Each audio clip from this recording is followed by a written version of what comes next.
வணக்கம். நீங்கள் இணைந்திருப்பது சமூகத்தின் மதிய நேர பிரதான செய்திகளோடு இணைந்து கொள்ளும் நான் டோரின் புஷ்பராஜா.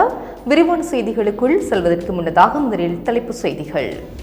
எரிவாயு மற்றும் எரிபொருள் தொடர்பில் அச்சமடைய வேண்டாம், அமைச்சர் வசந்த சமரசிங்க.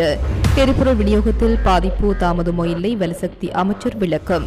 உலகில் குறையப்போகும் எரிபொருள் விலை, ட்ரம்ப் வெளியிட்டு அதிரடி தகவல். ஜாலில் டீசலை பதுக்கி இருவருக்கு நடந்த சம்பவம், சட்டவிரோதமாக விற்றவர் கைது. சுரேசலை பற்றி பேச வேண்டாம் என குறிப்பிட சிறில் காமினிக்கு உரிமையில்லை, சாமர சம்பத் சீற்றம். பொருளாதார மையங்கள் மீது தாக்குதல் நடத்துவோம், ஈரான் கடும் எச்சரிக்கை. சவுதி அரேபியாவில் உள்ள CIA மையம் மீது ட்ரோன் தாக்குதல். மத்திய கிழக்கிலிருந்து பாதுகாப்பாக வெளியேறிய 9,000 அமெரிக்கர்கள். இஸ்ரேலிய வான்பரப்பை படிப்படியாக திறக்க திட்டம். கொழும்பில் பாடசாலை பேனும் பாரவூர்த்தி மோதி விபத்து. அவையமது தலைப்பு செய்திகள். இனி தொடர்பான விரிவான செய்திகள். எரிவாயு மற்றும் எரிபொருள் தொடர்பில் அச்சமடைய வேண்டிய அவசியமில்லை என வர்த்தக வாணிப உணவு பாதுகாப்பு மற்றும் கூட்டுறவு அபிவிருத்தி அமைச்சர் வசந்த சமரசிங்க தெரிவித்துள்ளார். நாடாளுமன்றத்தில் உரையாற்றிய போதே அவர் இதனை தெரிவித்துள்ளார். இந்த ஆண்டிற்காக 3,80,000 மெட்ரிக் டன் எரிவாயுவை பெற்றுக் கொள்வதற்கு ஒப்பந்தம் செய்யப்பட்டுள்ளது. ஜனவரி மாதத்தில் 24,000 மெட்ரிக் டன் மற்றும் பிப்ரவரி மாதத்தில் 28,000 மெட்ரிக் டன் எரிவாயு கொண்டு வரப்பட்டது. மார்ச் மாதத்திற்கான தேவை 32,000 மெட்ரிக் டன் ஆகும். ஆனால் 38,000 மெட்ரிக் டன் எரிவாயுவை கொண்டுவர நடவடிக்கை எடுக்கப்பட்டுள்ளது. இதற்காக மார்ச் 31ஆம் தேதிக்குள் 10 கப்பல்கள் வரவுள்ளன. தினசரி விநியோகம் 1,200 மெட்ரிக் டன்னிலிருந்து 1,800 மெட்ரிக் டன் வரை அதிகரிக்கப்பட்டுள்ளது. எரிவாயு சந்தையில் 82% பங்கினை கொண்டுள்ள லிட்ரோ நிறுவனம் விநியோகத்தை அதிகரித்துள்ளது. சில நிறுவனங்கள் முறையாக எரிவாயுவை வழங்க தவறினால் நுகர்வோர் தங்களின் மஞ்சள் நிற கொள்கலன்களை நீல நிற கொள்கலன்களுக்கு மாற்றிக்கொள்ள அனுமதிப்பது குறித்து பரிசீலிக்கப்படும். புதியதாக 1,00,000 எரிவாயு கொள்கலன்களை சந்தைக்கு விநியோகிக்க நடவடிக்கை எடுக்கப்பட்டுள்ளது. இதன் விநியோகம் இம்மாதம் 12ஆம் தேதி முதல் ஆரம்பிக்கப்படும். எரிபொருள் விநியோகம் இந்தியா மற்றும் சிங்கப்பூர் ஆகிய நாடுகளுடனான ஒப்பந்தங்கள் மூலம் உறுதி செய்யப்பட்டுள்ளது. கடந்த அக்டோபர் முதல் இதற்காக இந்தியாவிலிருந்து 17 கப்பல்களும் சிங்கப்பூரிலிருந்து 5 கப்பல்களும் வந்துள்ளன. உலகளாவிய நெருக்கடிகளுக்கு மத்தியிலும் தட்டுப்பாடின்றி விநியோகம் செய்ய தேவையான திட்டங்கள் இருப்பதால் பொதுமக்கள் அச்சமடைந்து பொருட்களை சேமிக்க தேவையில்லை என அவர் தெரிவித்தார். Veetee cash and carry Veetee super ஸ்டோரின் கல்யாணி அன்னபூரணி பிராண்டில் அன்றாட வாழ்க்கையின் அனைத்து பொருட்களையும் ஒரே இடத்தில் பெற்றுக்கொள்ள வீட்டி கேஷ் அண்ட் கரி பாரிஸில் லாட்சப்பல். மத்திய கிழக்கு நாடுகளில் நிலவும் அமைதியற்ற சூழலால் எரிபொருள் விநியோகத்திற்கு எவ்வித பாதிப்பு அல்லது தாமதமோ ஏற்படாது. எரிபொருள் விநியோக கட்டமைப்பு தொடர்பில் அச்சமூட்டி மக்களை தவறாக வழிநடத்த வேண்டாம் என்று வலுசக்தி அமைச்சர் குமார் ஜெயக்கொடி தெரிவித்தார். பாராளுமன்றத்தில் நேற்று அவர் மேலும் உரையாற்றியதாவது, மத்திய கிழக்கு நாடுகளில் நிலவும் அமைதியற்ற நிலைமையை அரசாங்கம் என்ற ரீதியில் எம்மால் கட்டுப்படுத்த முடியாது. இருப்பினும் அதனால் ஏற்படும் பாதிப்புக்குள் மற்றும் நெருக்கடி நிலைமையை அரசாங்கம் என்ற ரீதியில் முகாமித்துவம் செய்ய முடியும். எரிபொருள் விநியோகத்திற்கு எவ்வித பாதிப்பு அல்லது தாமதமோ ஏற்படாது. நாட்டில் தற்போது எரிபொருள் விநியோகம் வலிமைக்கு திரும்பியுள்ளது. எரிபொருள் விநியோக கட்டமைப்பு தொடர்பில் அச்சமூட்டி மக்களை தவறாக வழிநடத்த வேண்டாம் என்று எதிர்க்கட்சிகளின் உறுப்பினர்களிடம் கேட்டுக் கொள்கின்றோம். இறக்குமதி செய்யப்படும் மசகு எண்ணெய் தொகையை சுத்திகரித்து அவற்றை களஞ்சியப்படுத்தி வைப்பதற்கான வசதிகள் போதுமானதாக இல்லை. திருகோணமலை எண்ணெய் தாங்கிகளில் இலங்கைக்கு சொந்தமான தாங்கிகள் முழுமையாக பயன்படுத்தப்படுகின்றது. அப்பகுதியில் மேலதிகமாக 2 எண்ணெய் தாங்கிகளை நிர்மாணிப்பதற்கு உரிய நடவடிக்கைகள் முன்னெடுக்கப்பட்டுள்ளன. திருகோணமலை எண்ணெய் தாங்கிகளை இந்தியாவிற்கு வழங்காமல் இருந்திருந்தால் தேவைக்கு மேலதிகமான வகையில் எண்ணெய் தொகையை களஞ்சியப்படுத்தி வைக்க முடியும். ஆகவே விமர்சனங்களை மாத்திரம் முன்வைக்கும் எதிர்க்கட்சியினர் கடந்த காலங்களை பற்றி நினைத்து பார்க்க வேண்டும் என்று கேட்டுக் கொள்கின்றேன் என்றார்.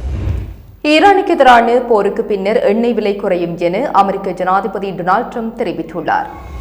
ஈரான் மீது இஸ்ரேல் அமெரிக்கா கடந்த 28ஆம் தேதி ஈரானில் அணுசக்தி மையங்கள், அணுசக்தி உள்கட்டமைப்புகள் மற்றும் ராணுவ தளங்கள் என பல்வேறு பகுதிகளை குறிவைத்து தாக்குதல் நடத்தியது. இந்த தாக்குதலில் ஈரானின் உச்ச தலைவர் அயதுல்லா அலி கமேனி, அவரது குடும்பத்தினர், ஈரான் பாதுகாப்புத்துறை அமைச்சர் உள்ளிட்ட பலர் கொல்லப்பட்டனர். இந்த தாக்குதலை தொடர்ந்து இஸ்ரேல் மீது மத்திய கிழக்கில் அமெரிக்க படை தளங்கள் அமைந்துள்ள நாடுகள் மீதும் ஈரான் தாக்குதல் நடத்தி வருகின்றது. இதேவேளை ஈரான் மீது இஸ்ரேல் தொடர்ந்து தாக்குதல் நடத்தி வருவதால் மத்திய கிழக்கில் பதற்றமான சூழ்நிலை நிலவி வருகின்றது. இதனால் மசகு எண்ணெய் விலை தொடர்ந்து உயர்ந்துள்ள நிலையில் ஈரானுக்கு எதிரான போருக்கு பிறகு எண்ணெய் விலை குறையும் என்று ட்ரம்ப் தெரிவித்துள்ளார். அத்துடன் சிறிது காலத்திற்கு மசகு எண்ணெய் விலை சற்று அதிகமாக இருக்கும் என்றும் ஈரானுக்கு எதிரான போருக்கு பின்னர் முன்பை விட விலை குறைவடையும் என்றும் ட்ரம்ப் தெரிவித்துள்ளார். இதேவேளை ஹார்முஸ் நீரிணை வழியாக செல்லும் சர்வதேச எண்ணெய் கப்பல்களுக்கு தேவைப்பட்டால் அமெரிக்க கடற்படை நேரடி பாதுகாப்பை வழங்கும் என டொனால்ட் ட்ரம்ப் தெரிவித்துள்ளார். ஈரான் மீதான தாக்குதலை தொடர்ந்து மத்திய கிழக்கில் போர் சூழல் நிலவி வரும் நிலையில் எரிபொருள் விநியோகம் தடைபடாமல் இருக்க இந்த முடிவு எடுக்க முன்னெடுக்கப்பட்டுள்ளது. மேலும் உலகளாவிய மசகு எண்ணெய் விலையேற்றத்தை கட்டுப்படுத்தவும் வர்த்தக கப்பல்களின் பாதுகாப்பை உறுதிப்படுத்தவும் அமெரிக்கா இந்த நடவடிக்கையை முன்னெடுத்துள்ளது. கப்பல்கள் மீது ஏதேனும் அச்சுறுத்தல் ஏற்பட்டால் அமெரிக்க படைகள் உடனடியாக தலையிடும் என ஓவல் அலுவலகத்திலிருந்து ட்ரம்ப் எச்சரித்துள்ளார். யாழ்ப்பாணம் ஏழாளி பகுதியில் டீசலை பதுக்கி வைத்திருந்த இருவர் இன்று அதிகாலை சுன்னாகம் போலீசாரால் கைது செய்யப்பட்டுள்ளனர். சந்தேக நபர்கள் இருவரும் டீசலை பதுக்கி வைத்திருப்பதாக சுன்னாகம் போலீஸ் பொறுப்பதிகாரிக்கு கிடைக்கப்பெற்ற ரகசிய தகவலின் அடிப்படையில் இந்த கைது நடவடிக்கை முன்னெடுக்கப்பட்டது. இதன்போது அவர்களிடமிருந்து 800 லிட்டர் டீசலை பதுக்குவதற்கு பயன்படுத்தப்பட்ட வாகனம் என்பன போலீசால் கைப்பற்றப்பட்டுள்ளன. கைது செய்யப்பட்ட சந்தேக நபர்கள் இருவரையும் மல்லாகம் நீதிமன்றத்தில் முற்படுத்துவதற்கான நடவடிக்கைகளை போலீசார் மேற்கொண்டு வருகின்றனர். இதேவேளை புல்மோட்டை நகரில் உள்ள வர்த்தக நிலையம் ஒன்றில் அனுமதி பத்திரமின்றி அதிக விலைக்கு டீசல் விற்பனை செய்த சந்தேக நபர் ஒருவர் கைது செய்யப்பட்டுள்ளார். நேற்று இரவு வேளையில் புல்மோட்டை போலீஸ் நிலைய உத்தியோகத்தர்கள் குழுவிற்கு கிடைத்த தகவலிற்கு அமைவாக இந்த சந்தேக நபர் கைது செய்யப்பட்டுள்ளார். இதன்போது போலீசார் குறித்த வர்த்தக நிலையத்தை முற்றுகையிட்டு சந்தேக நபரை கைது செய்துள்ளதோடு அவரிடமிருந்து சட்டவிரோதமான முறையில் சேகரித்து வைக்கப்பட்டிருந்த 390 லிட்டர் டீசலையும் போலீஸ் பொறுப்பில் எடுத்துள்ளனர். கைது செய்யப்பட்ட சந்தேக நபர் நகர் புல்மோட்டை பகுதியைச் சேர்ந்த 36 வயதுடையவர் ஆவார். சந்தேக நபர் இன்று குச்சவெளி நீதவான் நீதிமன்றத்தில் ஆஜர்படுத்தப்பட உள்ளதோடு புல்மோட்டை போலீசார் மேலதிக விசாரணைகளை மேற்கொண்டு வருகின்றனர். கைது செய்யப்பட்டு சுரேஷ் அலைவின் பிரச்சினை தொடர்பில் அரசியல்வாதிகள் கதைக்க வேண்டாம் என்று கத்தோலிக்க சபையின் ஊடக பேச்சாளர் சிறில் காமினி குறிப்பிடுகின்றார். அவ்வாறு குறிப்பிடுவதற்கு அவருக்கு வித உரிமை கிடையாது என பாராளுமன்ற உறுப்பினர் சாமர சம்பத் தெரிவித்தார். பாராளுமன்றத்தில் நேற்று நடைபெற்ற விவாதத்தில் உரையாற்றுகையில் மேற்கண்டவாறு குறிப்பிட்டார். தான் தோன்றித்தனமான தலைவர் நியமிக்கப்பட்டால் யுத்தம் போன்றவை தோற்றம் பெறும். அமெரிக்க ஜனாதிபதி கடந்த காலங்களில் ஒவ்வொரு நாட்டுக்கும் வரிகளை அறிவித்துக் கொண்டு சென்றார். அமெரிக்க உயர் நீதிமன்றமும் அது தவறு என்று தீர்ப்பளித்தது. நீதிமன்றத்தின் தீர்ப்பையும் அவர் விமர்சித்தார். அவர் வெனிசுலாவிற்குள் புகுந்து அந்த நாட்டு தலைவரை தூக்கிச் சென்றார். தற்போது ஈரானுக்கு தாக்குதல் நடத்துகின்றார். இவ்வாறான தான் தோன்றித்தனமான தலைவர்களால் அச்சுறுத்தல் ஏற்பட்டுள்ளது. உலகில் எம்மை போன்ற அபிவிருத்தி அடையாத வறுமை நாடுகளுக்கு ஏற்படக்கூடிய பாதிப்புகளுக்கு அமெரிக்காவும் இஸ்ரேலும் பொறுப்பு கூற வேண்டும். யுத்தத்தில் சீனா இணையலாம், ரஷ்யாவும் இணையலாம். இதனால் எம்மை போன்ற நாடுகளுக்கே பாதிப்புகள் ஏற்படும். முன்னாள் இராணுவ அதிகாரியான சலே கைது செய்யப்பட்டுள்ள விடயம் தொடர்பில் கூறுவதாயின் பிள்ளையான் கைது செய்யப்பட்டு ஒரு வருடமாகின்றது. அவரிடம் பெற்ற தகவல்கள் என்ன என்று இதுவரையில் பாதுகாப்பு அமைச்சரோ அல்லது போலீசாரோ கூறவில்லை. இப்போதே சலே கைது செய்யப்பட்டுள்ளார். உயிர்த்த ஞாயிறு குண்டு தாக்குதல்கள் இடம்பெற்ற போது குற்றப்புலனாய்வு பிரிவின் பிரதான ரவி செனவிரட்ன, சானி அபேசேகர, கிழக்கு கடலை தளபதியாக அருண ஜெயசேகர ஆகியோரும் பதவி வகித்துள்ளனர். இவர்கள் கடந்த தேர்தல் காலத்தில் தேசிய மக்கள் சக்தியின் அரசியல் மேடையில் ஏறியதால் தற்போது உயர் பதவிகளில் உள்ளார்கள். அன்று சலேவும் அரசியல் மேடையில் ஏறியிருந்தால் இன்று அரசாங்கத்தில் உயர் பதவியில் இருந்திருப்பார். கிழக்கில் தொப்பிக்கலவில் யுத்தம் இடம்பெற்ற போது சலேவை யுத்தத்தை இரண்டாக பிளவுபடுத்தினார். கருணாவை கிழக்கிற்கும் வடக்கிற்கு பொட்டு அம்மான் என்று பிரித்தார். இவரே அதனை செய்தார். யுத்த காலத்தில் சிங்களவர்களுக்கு தமிழ் தெரியாமல் புலனாய்வு பிரிவில் பணியாற்ற முடியாது. முஸ்லிம்களே புலனாய்வில் பணியாற்றினர். கத்தோலிக்க சபையின் சிறில் காமினி ஆயர் அண்மையில் ஊடக சந்திப்பொன்றை நடத்தி சலேவின் பிரச்சினை தொடர்பில் அரசியல்வாதிகள் கதைக்க வேண்டாம் என்று குறிப்பிட்டுள்ளார். அவ்வாறு குறிப்பிடுவதற்கு சிறில் காமினி ஆயருக்கு உரிமை கிடையாது. யுத்தத்தை முடிவுக்கு கொண்டு வந்த தலைவர்கள் மற்றும் அதிகாரிகள் சிறில் காமினியை விடவும் எமக்கு பெறுமதியானவர்களே என்றார். இஸ்ரேல் மற்றும் அமெரிக்க தாக்குதல்கள் தொடருமானால் மத்திய கிழக்கில் உள்ள அனைத்து பொருளாதார மையங்கள் மீதும் தாக்குதல் நடத்தப்படும் என ஈரான் எச்சரித்துள்ளது. தாக்குதல்கள் தொடர்ந்தால் இந்த கடுமையான நடவடிக்கை எடுக்கப்படும் என இஸ்லாமிய புரட்சிகர பாதுகாப்பு படை ஜெனரல் இப்ராஹிம் ஜப்பாரி எச்சரித்துள்ளதாக சர்வதேச ஊடகங்கள் செய்தி வெளியிட்டுள்ளன. அமெரிக்காவும் இஸ்ரேலும் ஈரானின் பிரதான மையங்கள் மீது தொடர்ந்து தாக்குதல் நடத்த தீர்மானித்ததால் அதற்கு பதிலடியாக பிராந்தியத்தின் அனைத்து பொருளாதார மையங்களும் இலக்கு வைக்கப்படும் என அவர் குறிப்பிட்டுள்ளார். தற்போது ஹார்முஸ் ஜலசந்தி மூடப்பட்டுள்ளதாகவும் இதன் காரணமாக உலக சந்தையில் மசகு எண்ணெய் விலை ஏற்கனவே $80 கடந்துள்ள நிலையில் இது விரைவில் $200 எட்டக்கூடும் என்றும் அவர் சுட்டிக்காட்டியுள்ளார். இதேவேளை ஈரான் மீது நடத்தப்பட்டு வரும் தாக்குதல்கள் காரணமாக இதுவரை அந்நாட்டில் 700க்கும் மேற்பட்டோர் உயிரிழந்துள்ளதாக ஈரான் செம்புரை சங்கம் அறிவித்துள்ளது. சவுதி அரேபியாவில் உள்ள அமெரிக்க தூதரகத்தின் மத்திய புலனாய்வு முகவரக மையம் ஒன்றின் மீது ஈரான் ட்ரோன் தாக்குதல் நடத்தப்பட்டுள்ளதாக தெரிவிக்கின்றது. ரியாத்தில் உள்ள தூதரக வளாகத்தின் மீது 2 ட்ரோன்கள் தாக்குதல் நடத்தியதை அமெரிக்காவும் சவுதி அரேபியாவும் உறுதிப்படுத்தியுள்ள போதிலும் இத்தாக்குதலின் இலக்கு CIA மையமா என்பது குறித்த தகவல்கள் இதுவரை வெளியாகவில்லை என ராய்டர்ஸ் செய்தி சேவை தெரிவித்துள்ளது. இந்த தாக்குதலினால் தூதரகத்தின் கூரையின் ஒரு பகுதி இடிந்து விழுந்துள்ளதோடு உட்பகுதி புகையினால் சூழப்பட்டுள்ளதாக அந்த செய்தி சேவை மேலும் குறிப்பிட்டுள்ளது. தூதரகத்திற்கு சேதம் ஏற்பட்டுள்ள போதிலும் அங்கிருக்கும் பணியாளர்களை அதே இடத்தில் இருக்குமாறு அறிவுறுத்தப்பட்டுள்ளதாக தெரிவிக்கப்படுகிறது. இதேவேளை மத்திய கிழக்கில் உள்ள மிகப்பெரிய அமெரிக்க ராணுவ தளமான அல் உதைட் விமான தளம் மீது ஈரானிய ஏவுகணை ஒன்று தாக்கியுள்ள போதிலும் உயிர் சேதங்கள் எதுவும் ஏற்படவில்லை என்று கட்டார் தெரிவித்துள்ளது. ஈரானில் இருந்து தமது நாட்டுக்கு ஏவப்பட்ட மற்றொரு ஏவுகணையை தாம் வெற்றிகரமாக வழிமறித்துள்ளதாக கட்டார் பாதுகாப்பு அமைச்சு கூறியுள்ளது. இதேவேளை ஈரானின் இஸ்லாமிய புரட்சிகர பாதுகாப்பு படையுடன் தொடர்பு வைத்திருந்ததாக சந்தேகிக்கப்படும் 10 பேரை தாம் கைது செய்துள்ளதாக கட்டார் அறிவித்துள்ளது. கைது செய்யப்பட்டவர்களில் 7 பேர் கட்டாரின் ராணுவ நிலைகளை உளவு பார்க்கும் பணியில் ஈடுபட்டிருந்ததாகவும் ஏனைய 3 ட்ரோன்களை பயன்படுத்தி சதிவேலிகளை முன்னெடுப்பதற்காக நியமிக்கப்பட்டிருந்ததாகவும் தெரிவிக்கப்பட்டுள்ளது. மத்திய கிழக்கிலிருந்து இதுவரை சுமார் 9,000 அமெரிக்க பிரஜைகள் பாதுகாப்பாக வெளியேற்றப்பட்டுள்ளதாக அமெரிக்க வெளியுறவு செயலாளர் மார்க்கோ ரூபியோ தெரிவித்துள்ளார். அத்துடன் பதற்றம் நிறைந்த 14 நாடுகளில் உள்ள அமெரிக்கர்களை வணிக ரீதியான விமானங்கள் மூலம் உடனடியாக வெளியேறுமாறு அவர் வலியுறுத்தியுள்ளார். இதற்காக 24 மணி நேரமும் இயங்கும் ஒரு விசேட அவசர குழுவை அமெரிக்க வெளியுறவுத்துறை அமைத்துள்ளது. இந்த நிலையில் ஐக்கிய அரபு அமீரகத்தில் சிக்கியுள்ள 44,000க்கும் மேற்பட்ட பயணிகள் படிப்படியாக தமது நாடுகளுக்கு திருப்பி அனுப்பப்பட உள்ளனர். வான்பரப்பு மூடப்பட்டதால் அங்கு 1000க்கும் மேற்பட்ட வானூர்திகள் ரத்து செய்யப்பட்டுள்ளன. இதனையடுத்து அமெரிக்க அரசாங்கம் தங்குமிட வசதி இல்லாத 20,000க்கும் மேற்பட்ட பயணிகளுக்கு தங்குமிட மற்றும் உணவு செலவுகளை தானே ஏற்றுக்கொண்டுள்ளது.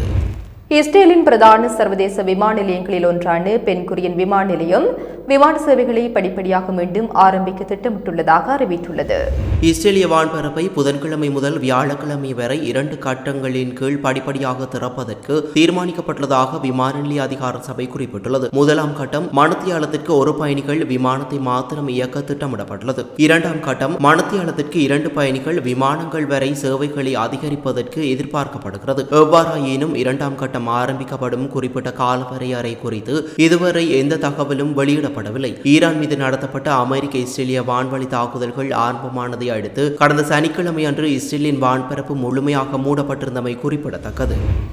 இலங்கையில் நீண்டகாலமாக சர்ச்சைக்குரியதாக இருந்து வரும் பயங்கரவாத தடை சட்டத்தை முழுமையாக நீக்க வேண்டும் அல்லது அதன் பயன்பாட்டை தவிர்க்க வேண்டும் என ஐக்கிய நாடுகள் மனித உரிமைகள் பேரவையில் இலங்கை தொடர்பான முக்கிய குழு மீண்டும் ஒருமுறை வலியுறுத்தியுள்ளது.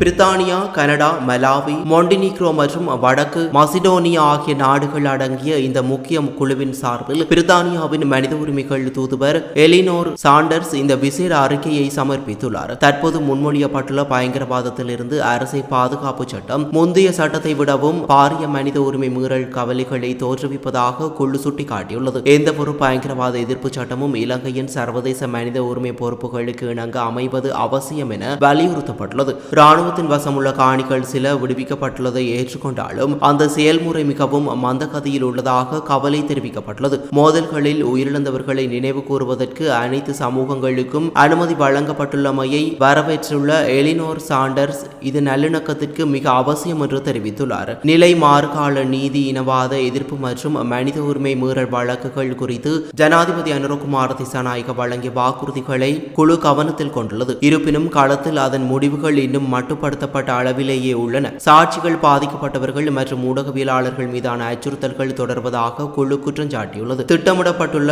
சுயாதீன அரச வழக்கு தொடுநர் அலுவலகம் வெறும் பேச்சளவிலின்றி செயற்பாட்டுக்கு வர வேண்டும் என வலியுறுத்தப்பட்டுள்ளது. மோதல் காலங்களில் இடம்பெற்ற பாலியல் வன்முறைகள் தொடர்பான ஐநா மனித உரிமைகள் ஆணையாளர் அலுவலகத்தின் அறிக்கையை ஏற்றுக்கொண்டுள்ள குழு பாதிக்கப்பட்டவர்களுக்கு தகுந்த நீதி கிடைப்பதை இலங்கை அரசு உறுதி செய்ய வேண்டும் என கேட்டுக்கொண்டுள்ளது. விவாதங்கள் இல்லை என்று எதிர்பார்க்கப்பட்ட ஒரு கூட்டத்தொடரில் இவ்வாறானதொரு விரிவான மற்றும் விமர்சன ரீதியான அறிக்கை முன்வைக்கப்பட்டிருப்பது எதிர்வரும் செப்டம்பர் மாதம் நடைபெறவுள்ள பிரதான கூட்டத்தொடருக்கான ஒரு முன்னெச்சரிக்கை அறிவிப்பாகவே கருதப்படுகிறது. இலங்கைக்கான ஐக்கிய நாடுகள் சபையின் வதிவிட ஒருங்கிணைப்பாளர் மார்க் ஆண்ட்ரே பிரான்ச் பேராயர் கர்தினால் மெல்கம் ரஞ்சித் ஆண்டகையை நேற்று சந்தித்து நாட்டின் தற்போதைய நிலைமைகள் குறித்து விரிவான பேச்சுக்களை நடத்தியுள்ளார். இலங்கையில் சட்டத்தின் ஆட்சியை வலுப்படுத்துவதன் அவசியம் குறித்து இரு தரப்பினரும் நீண்ட நேரம் ஆலோசித்தனர். குறிப்பாக நாட்டில் நீதியை நிலைநாட்டுவதில் ஏற்பட்டுள்ள முன்னேற்றங்கள் மற்றும் எதிர்கால சவால்கள் குறித்து கருத்து பரிமாற்றங்கள் இடம்பெற்றன. இலங்கையில் நீண்ட காலமாக எதிர்பார்க்கப்படும் தேசிய ஒற்றுமையை மேம்படுத்துவது குறித்தும் அனைத்து சமூகங்களுக்கிடையிலுமான நல்லிணக்கத்தை கட்டியெழுப்புவது குறித்தும் கவனம் செலுத்தப்பட்டது. நீதிமிக்க முன்னேற்ற பாதையை உருவாக்குவதற்கு அனைத்து தரப்பினரும் ஒன்றிணைந்து செயற்பட வேண்டியதன் முக்கியத்துவத்தை இருவரும் வலியுறுத்தினர். தற்போது நாட்டில் முன்னெடுக்கப்பட்டு வரும் கல்வி மறுசீரமைப்பு செயல்முறைகள் குறித்து இந்த சந்திப்பில் விசேடமாக கலந்துரையாடப்பட்டது. அத்துடன் நாட்டின் நீண்டகால தேசிய அபிவிருத்தி திட்டங்கள் மற்றும் நிலைத்த வளர்ச்சியை உறுதிப்படுத்துவதற்கான வழிகள் குறித்தும் ஆராயப்பட்டது. நாட்டின் சமூகம் மற்றும் அரசியல் சூழலில் கர்தினால் மெல்கம் ரஞ்சித் ஆண்டகை ஒரு செல்வாக்குமிக்க குரலாக விளங்கும் நிலையில் சர்வதேச அமைப்பான ஐக்கிய நாடுகள் சபையின் பிரதிநிதியுடனான இந்த சந்திப்பு மிகுந்த முக்கியத்துவம் வாய்ந்ததாக கருதப்படுகிறது. குறிப்பாக உயிர்த்த ஞாயிறு தின தாக்குதல் விசாரணை மற்றும் நீதி கோரல் தொடர்பான ஐநா சபையின் கரிசனைகள் இந்த சந்திப்பில் எதிரொலித்திருக்கலாம் என நம்பப்படுகிறது. பரிசுத்த 14ஆம் லியோ திருத்தந்தை இலங்கைக்கு உத்தியோகபூர்வ விஜயம் ஒன்றை மேற்கொள்ள வேண்டும் என ஜனாதிபதி அனுரகுமார திசாநாயக்க அழைப்பு விடுத்துள்ளார். இத்தாலிக்கு உத்தியோகபூர்வ விஜயம் மேற்கொண்டுள்ள அமைச்சர் விமல் ரத்நாயக்க நேற்று முன்தினம் வத்திகானில் வைத்து இந்த உத்தியோகபூர்வ அழைப்புதலை கையளித்துள்ளார். வத்திகானின் அரசுகளுடனான உறவுகளுக்கான பிரதி செயலாளர் மிஹாய்டா பிளாஜிடம் இந்த அழைப்பு கையளிக்கப்பட்டது. திருத்தந்தையின் இந்த வருகையானது இரு நாடுகளுக்கும் இடையிலான ராஜதந்திர மற்றும் மத ரீதியான உறவுகளை மேலும் பலப்படுத்தும் என எதிர்பார்க்கப்படுகிறது. 2026 பிப்ரவரி மாதத்தில் மொத்தம் 2,79,328 சுற்றுலா பயணிகள் நாட்டிற்கு வருகை தந்துள்ளதாக இலங்கை சுற்றுலா மேம்பாட்டு ஆணையகம் தெரிவித்துள்ளது. இலங்கையின் வரலாற்றில் ஒரு மாதத்தில் நாட்டிற்கு வருகை தந்த அதிக எண்ணிக்கையிலான சுற்றுலா பயணிகள் இதுவாகும் என்று அதிகார சபை தெரிவித்துள்ளது. 2025 பிப்ரவரியுடன் ஒப்பிடும் போது இந்த புள்ளி விவரங்கள் சுமார் 16.2% அதிகரிப்பை காட்டுகின்றன. ஒரே நாளில் அதிக எண்ணிக்கையிலான சுற்றுலா பயணிகள் வருகை 2026 பிப்ரவரி 12 அன்று நிகழ்ந்தது. அந்த நாளில் 12,731 சுற்றுலா பயணிகள் நாட்டிற்கு வருகை தந்தனர். 2026 பிப்ரவரி மாதத்தில் இந்தியாவிலிருந்து அதிக எண்ணிக்கையிலான சுற்றுலா பயணிகள் வருகை தந்ததாக சுற்றுலா மேம்பாட்டு ஆணையகம் தெரிவித்துள்ளது. இது தவிர ஐக்கிய ராஜ்யம் 30,788 சுற்றுலா பயணிகள், ரஷ்யா 29,099 சுற்றுலா பயணிகள் மற்றும் ஜெர்மன் 22,566 சுற்றுலா பயணிகள் ஆகிய நாடுகளில் இருந்தும் அதிக அளவிலான சுற்றுலா பயணிகள் நாட்டிற்கு வருகை தந்துள்ளனர். போலி ஆவணங்களை பயன்படுத்தி இந்திய கடவுச்சீட்டு பெற்று அதனூடாக இலங்கைக்கு வருகை தர முயன்ற 48 வயதுடைய இலங்கை பெண் ஒருவர் சென்னை மத்திய குற்றப்பிரிவு போலீசாரால் கைது செய்யப்பட்டுள்ளார்.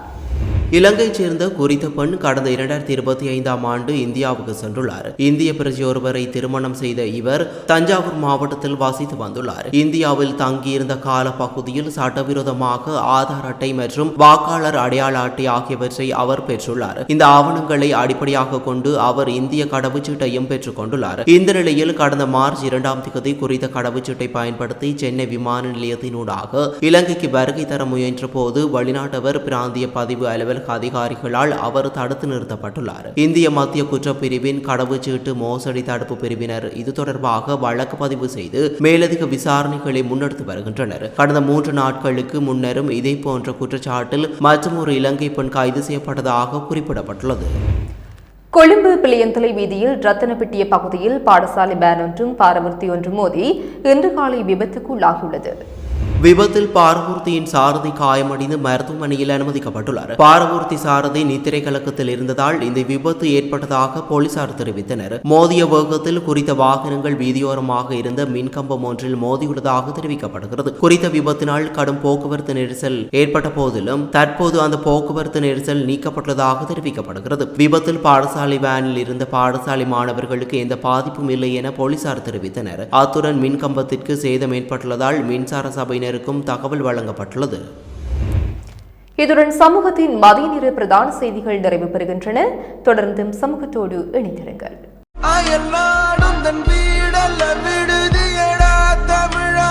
தாய் மண்ணிலும் ஒரு சொந்த இல்லம் அக்கனவு நனவாக இலங்கையில் மனை விற்பனை மற்றும் நிர்மாணத்துறையில் முதன்மை நிறுவனமான ப்ளூ ஓஷனை நாடுங்கள். எமது RIP பேச்சுக்கு கிடைத்த மரண அறிவித்தல்கள். கிளிநொச்சி கிளாலியை புறப்படமாகவும் உதயநகரை வதிவிடமாகவும் கொண்டிருந்த திருமதி கந்தையா பராசக்தி அவர்கள் 3/3/2026 செவ்வாய்க்கிழமை அன்று காலமானார். யாழ்ப்பாணம் நாவற்குடியை புறப்படமாகவும் ஆனந்தா வீதி மாணிப்பாயை வதிவிடமாகவும் கொண்டிருந்த திருமதி கஜேந்திரி தவபாலன் அவர்கள் 3/3/2026 செவ்வாய்க்கிழமை அன்று இறைப்பதமடைந்தார். அக்கரைப்பற்றை புறப்படமாகவும் கோமாரியை வதிவிடமாகவும் கொண்டிருந்த திருமதி லீலா அவர்கள் 3/3/2026 செவ்வாய்க்கிழமை அன்று இறைவனடி சேர்ந்தார். யாழ்ப்பாணம் உடுப்பட்டி வடக்கு கொம்மந்தரையை புறப்படமாகவும் கனடா டொரண்டோவை வதிவிடமாகவும் கொண்டிருந்த திருமதி செல்லம்மா துரைசாமி அவர்கள் 2/3/2026 திங்கட்கிழமை அன்று காலமானார். மேலே அறிவிக்கப்பட்ட அனைத்து மரண அறிவித்தல் இறுதிக்கிரியை பற்றிய தகவல்களை அறிந்து கொள்ள ரிப்டாட் பேஜை பார்வையிடுங்கள். இதற்கான லிங்க் கீழிருக்கும் டிஸ்கிரிப்ஷனில் பார்வையிடலாம். இது போன்ற செய்திகளை தெரிந்து கொள்ள சமூகம் நியூஸ் சேனலை சப்ஸ்கிரைப் செய்து அருகில் உள்ள பெல் பட்டனை கிளிக் செய்யுங்கள். மேலும் இது போன்ற செய்திகளை உடனுக்குடன் தெரிந்து கொள்ள சமூகமீடியா.com என்ற இணையதளத்தின் வாயிலாகவும் எங்களுடன் இணைந்திருங்கள்.